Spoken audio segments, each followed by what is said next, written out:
आज हम लोग राष्ट्रीय शिक्षा नीति 2020 के बारे में समझेंगे। सबसे पहले राष्ट्रीय शिक्षा नीति 2020 के कुछ मुख्य बिंदु। केंद्रीय मंत्रिमंडल ने 29 जुलाई 2020 को नई शिक्षा नीति 2020 को मंजूरी दे दी, जिससे कि स्कूली और उच्च शिक्षा के क्षेत्रों में बड़े पैमाने पर रूपांतरकारी सुधार के रास्ते खुल गए हैं। एनईपी स्कूल से दूर रहे 2 करोड़ बच्चों को फिर से शिक्षा की मुख्य धारा से जोड़ा जाए। इसका मतलब जो बच्चे स्कूल से ड्रॉप आउट हो चुके हैं, यानी स्कूल से अपना नाम कटवा लिया है किसी भी कारणवश, वे पुनः स्कूलों में जाकर शिक्षा प्राप्त कर सकें। स्कूली शिक्षा 10+2 ना होकर 3 साल की प्री स्कूलिंग के साथ 5+3+3+4 के पाठ्यक्रम के रूप में होगी। इससे पहले हमारी शिक्षा नीति 10+2 के आधार पर बेस थी। 10th मतलब हाई स्कूल, उसके बाद क्लास 11 और क्लास 12, जिसमें बच्चा 6 साल की एज में एडमिशन लेता था। ठीक है, लेकिन अब जो नई शिक्षा नीति जो 2020 आई है, इसमें क्या हो गया, 5+3+3+4 के टाइप का हो गया है। यानी इसमें बच्चे का एडमिशन अब 6 साल की एज में नहीं होगा। कितने साल की एज में होगा? 3 साल की एज में उसका एडमिशन हो जाएगा, है ना। अब समझ लेते हैं ये 5 का मतलब क्या है, 3 का मतलब क्या है और 4 का मतलब क्या है। देखिए, इस 5 ईयर का मतलब है कि बच्चे का अब क्या होगा, फाउंडेशन स्टेज होगा। ये जो 5 साल बच्चे के होंगे वो किस में होंगे, फाउंडेशन स्टेज में होंगे, और इसमें कोई भी एग्जाम, किसी भी तरह का एग्जाम बच्चे को नहीं देना होगा। ठीक, 5 साल में देखिए 3 साल जो आपका है वो उसमें केवल और केवल बच्चा खेलेगा। बच्चा आए, एडमिशन कराए और सिर्फ उसको क्या कराया जाएगा, खेल कूद कराए जाएंगे। इसमें ड्रेस भी किसी प्रकार का कि कोई भी बाध्यता नहीं रहेगी। बच्चे का जो मन है वो पहन कर आए और केवल खेले। उसके बाद दूसरा क्या है, 2 साल की, उसके बाद 2 साल के बाद क्लास 1 में, फिर उसके बाद क्लास 2 में उसको प्रमोट कर दिया जाएगा। उसमें भी एग्जाम नहीं लिया जाएगा। ठीक है, अब आगे के जो 3 साल बचे हैं, बच्चे के आगे के जो 3 साल होंगे, यानी 5 आपका हो गया है। अब अगला जो 3 साल होगा उसमें बच्चे का क्या होगा, प्री पेडेटरी स्टेज होगा। ठीक है, इस स्टेज में बच्चे के, अब यहां से इस स्टेज से बच्चे का एग्जाम होना स्टार्ट हो जाएगा। अब देखिए इस 3 साल में क्या होगा, इस 3 साल में देखिए क्लास 1 और क्लास 2 में बच्चा पहले पढ़ चुका है। अब अगले 3 साल में क्या होगा, बच्चा क्लास 3 में जाएगा, फिर क्लास 4 में जाएगा, फिर क्लास 5 में जाएगा। यही क्या है, 3 साल, 1 2 3, ये 3 साल बच्चे के क्या होंगे, क्लास 3, क्लास 4 प्लस क्लास 5 हो जाएगा। इसके अलावा इस प्री पेडेटरी स्टेज में क्या होगा, बच्चे को एक्टिविटी कराई जाएंगी। एक्टिविटी के माध्यम से सिखाया जाएगा उसको, है ना, और स्टडी साथ में उसकी कराई जाएगी। यानी खेल कूद के माध्यम से, खेल में बच्चे को सिखाया जाएगा ना। जैसे बच्चे को खेल में हम पोएम सिखा दे रहे हैं, कोई कविता के माध्यम से कोई चीज सिखाना है। इस मतलब एक्टिविटी के जरिए हमें इंटरेस्ट के साथ बच्चे को क्या कराना होगा, स्टडी कराना होगा। तीसरा क्या है, लैंग्वेज जो होगा, बच्चा जहां का भी होगा वहां उसकी जो भी मदर टंग होगी। अगर अवधी है, पंजाबी का क्षेत्र का बच्चा है तो पंजाबी में, उर्दू का क्षेत्र का है तो उर्दू में, है ना, जो भी उसका मदर टंग होगा उस मदर टंग में उसको शिक्षा दी जाएगी। इसके अलावा अगर उसकी नेशनल कोई लैंग्वेज है तो उस नेशनल लैंग्वेज में भी पढ़ सकता है। अब आगे देखें, अगला 3 स्टेज क्या है, 3 इयर्स। इस 3 इयर्स में क्या होगा, मिडिल एज कहलाएगा। ये जो नेक्स्ट स्टेज आपका आता है वो मिडिल स्टेज। ठीक है, इसमें क्या होगा, बच्चा क्लास 6 में जाएगा, फिर क्लास 7th में जाएगा, फिर क्लास 8th में जाएगा। 6, 7, 8 यही इसके 3 साल हैं।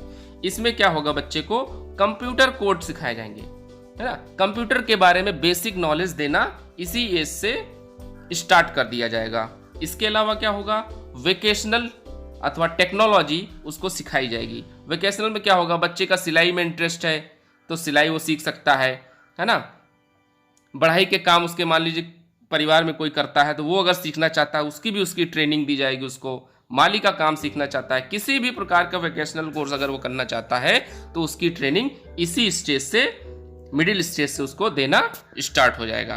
इसके अलावा क्या क्या है इसमें, इसके अलावा मैथ्स उसको कंपलसरी पढ़ना होगा, साइंस पढ़ना होगा और आर्ट पढ़ सकता है वो, ठीक है।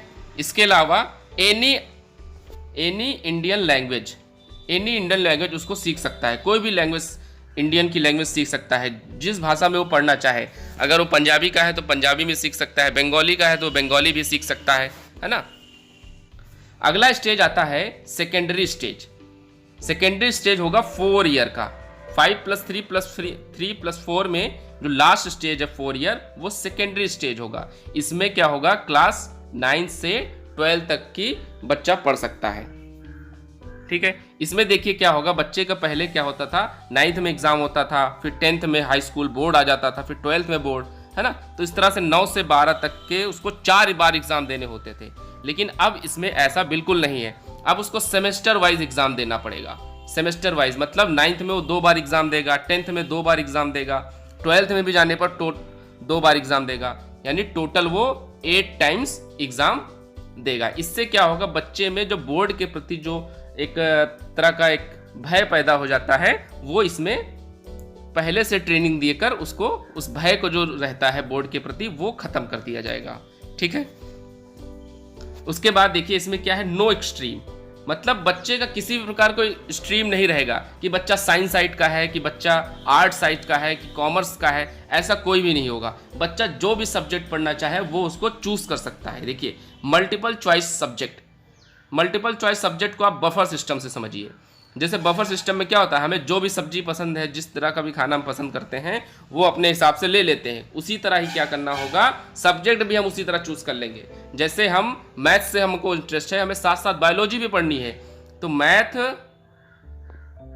प्लस वो बायो भी ले सकता है ना। और कॉमर्स से सिर्फ अकाउंट लेना है उसको, कॉमर्स से तो कॉमर्स से अकाउंट भी ले सकता है। यानी हम मैथ्स में रहते हुए मैथ्स भी पढ़ सकते हैं, बायो भी पढ़ सकते हैं और अकाउंट भी ले सकते हैं। तीनों सब्जेक्ट हम पढ़ के जो भी हमारा मन करे। इसके अलावा कोई अदर लैंग्वेज हम लेना चाहते हैं, कोई फॉरेन लैंग्वेज अगर हम पढ़ना चाहते हैं तो कोई फॉरेन लैंग्वेज भी हम पढ़ सकते हैं इसके साथ में। इसके अलावा क्या है इसमें, क्रिटिकल थिंकिंग, यानी कि अब क्या होगा, बच्चे को थिंकिंग के माध्यम से सिखाया जाएगा। जैसे एग्जांपल आपको दें हम कि अगर गांधी जी नरम दल के ना होकर गरम दल के नेता होते तो क्या होता, है ना। तो उसको सिचुएशन वैसी दी जाएगी और उसको सोचने पे मजबूर किया जाएगा। इससे उसके अंदर क्या होगा, एक माइंड डेवलप होगा, सोचने की क्षमता उसके अंदर विकसित होगी कि सही अगर क्या है, इस तरह से अगर चीजें घटना घटित होती तो क्या क्या हो सकता था, पॉसिबिलिटीज क्या हो सकती थी। इससे क्या होगा, इवोल्यूशन आएगा एजुकेशन में। बच्चा सोच सकता है कि सही उसके लिए क्या है, उसके लिए गलत क्या है। देखिए ग्रेजुएशन में क्या होता था, 4 साल का ग्रेजुएशन कोर्स बना दिया गया है। ग्रेजुएशन मतलब कोई बीए, अगर आर्ट साइड से है तो वो बीए कर सकता था पहले, है ना। साइंस साइड का है तो वो बीएससी कर सकता था, कॉमर्स का है तो बीकॉम कर सकता है। अब ये सारा सिस्टम क्या कर दिया गया है, हटा दिया गया है, ठीक है। अब ऐसा कुछ भी नहीं है। अब क्या होगा आपका, अगर 1 साल भी अगर आपने ग्रेजुएशन की पढ़ाई किया है तो उसकी भी वैल्यू होगी। कैसे, अगर आपने 1 साल पढ़ाई किया है तो आपको सर्टिफिकेट मिलेगा, है ना। आपके सर्टिफिकेट पे लिखा होगा ग्रेजुएट सर्टिफिकेट। और अगर आपने 2 साल का किया है तो आपको क्या मिलेगा, उसका डिप्लोमा मिलेगा, ठीक है। अगर 3 साल का है तो डिग्री और 4 साल का है तो आपका रिसर्च। ये आपके ग्रेजुएशन में लिखा रहेगा। आपके ये फील्ड सारी खत्म कर दी गई हैं, ऐसा कोई भी सिस्टम अब नहीं रह गया है, ठीक है। इसके अलावा पहले क्या होता था, जैसे हमने 1 साल बीए कर लिया, उसके बाद 4 साल के बाद हमें, जैसे हमारे पास पैसे आ गए, हमें दोबारा पढ़ाई करनी है तो क्या करना होता था, वो हमें फिर से एडमिशन लेना होता था, फिर से पढ़ाई करनी होती थी, तो वो 1 साल हमारा वेस्ट हो जाता था। लेकिन अब इसमें क्या है, अब ऐसा सिस्टम नहीं है। अब इसमें री एंट्री का फॉर्म है, मतलब री एंट्री कर सकते हैं। अगर 1 साल अगर आपने पहले कर रखा है, 4 साल बाद भी अगर जाएंगे तो आप सेकेंड ईयर से आप सीधे करेंगे, यानी 1 साल करने के बाद आपको डिप्लोमा की डिग्री मिल जाएगी। आप डिप्लोमा आपके सर्टिफिकेट हो जाएगा ग्रेजुएशन का, ठीक है। अच्छा, जैसे गवर्नमेंट्स की जॉब निकलती हैं, कोई कंपटीशन होता है, उसके लिए क्या है, आपको ये 3 साल वाला ग्रेजुएशन करना मस्ट है, ठीक है। अगर जो बच्चे मान लीजिए 4 साल की रिसर्च की पढ़ाई करते हैं ठीक है, तो उनको क्या बेनिफिट्स मिलेगा? उनके लिए क्या है, पोस्ट ग्रेजुएशन में क्या होगा, अगर मान लीजिए 4 साल का उन्होंने कोर्स कर रखा है तो वो आगे पोस्ट ग्रेजुएशन की पढ़ाई क्या करनी होगी, मात्र 1 साल के लिए उनको करना होगा। ठीक है, 1 साल करने के बाद वो क्या हो जाएंगे, पोस्ट ग्रेजुएट कहलाएंगे। इसके अलावा क्या है, ये सारी सुविधाएं जैसे उसमें बीए एमए कैंसिल हो गया था, इसी तरह एमए एमएससी एमकॉम ये भी इसमें हट गया है, सिर्फ आप पोस्ट ग्रेजुएट कहलाएंगे। ठीक है, इसके अलावा क्या है, नई शिक्षा नीति में एमफिल का कोर्स क्या कर दिया गया है, वो खत्म कर दिया गया है अपनी, और पीएचडी आपका वैसे का वैसा ही है।